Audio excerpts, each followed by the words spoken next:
بھائیوں اور پیاری بہنوں، ذرا دل پر ہاتھ رکھ کر ایک سوال سوچیے۔ کیا کبھی ایسا ہوا کہ آپ نے بہت دعا کی، رو رو کر مانگا، مگر لگا کہ اللہ سن ہی نہیں رہا ہے؟ اگر ہاں تو آج کا یہ بیان خاص آپ کے لیے ہے۔ یاد رکھیے، اللہ کی مدد ہمیشہ شور مچا کر نہیں آتی، اکثر وہ خاموشی کے ساتھ آتی ہے اور انسان اسے پہچان نہیں پاتا۔ قرآن کہتا ہے، وَهُوَ مَعَكُمْ أَيْنَ مَا كُنْتُمْ، اللہ تمہارے ساتھ ہے جہاں کہیں بھی ہو۔ ہم سمجھتے ہیں دعا فوراً پوری ہو جائے تو قبول ہوئی اور دیر ہو جائے تو رد ہو گئی۔ یہ سوچ غلط ہے۔ نبی کریم صلی اللہ علیہ وسلم نے فرمایا، بندہ جب دعا کرتا ہے تو 3 میں سے ایک چیز ضرور ملتی ہے۔ نمبر 1، جو مانگا وہ مل جاتا ہے۔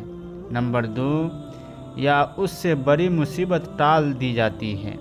نمبر 3، یا آخرت کے لیے ذخیرہ بنا دیا جاتا ہے۔ کبھی غور کیا، آپ جس کام کے لیے رو رہے تھے وہ نہ ہوا، مگر کسی بڑے نقصان سے بچ گئے، کسی غلط انسان سے دور ہو گئے، کسی گناہ کے راستے سے ہٹ گئے؟ یہ بھی تو اللہ کی مدد تھی، مگر خاموش مدد۔ آج کا انسان، آج ہم کہتے ہیں میں نے بہت دعا کی، کچھ نہیں ہوا، لیکن ہم یہ نہیں دیکھتے دل کا ٹوٹ جانا، پھر صبر آ جانا، آنسو بہنا، پھر سکون مل جانا، مشکل آنا مگر ایمان بچ جانا۔ یہ سب دعا کی قبولیت ہے۔ ایمان ہلانے والی بات یاد رکھیے، اللہ آپ کو وہ نہیں دیتا جو آپ چاہتے ہیں، بلکہ وہ دیتا ہے جو آپ کے لیے بہتر ہوتا ہے۔ اسی لیے کبھی دعا کے بعد دل مطمئن ہو جاتا ہے، حالانکہ مسئلہ باقی ہو جاتا ہے۔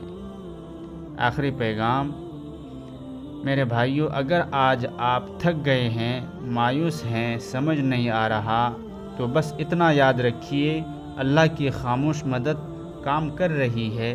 بس دعا نہ چھوڑیں، صبر کا دامن نہ چھوڑیں، اور اللہ پر شک نہ کریں، کیونکہ اللہ دیر کرتا ہے، اندھیر نہیں۔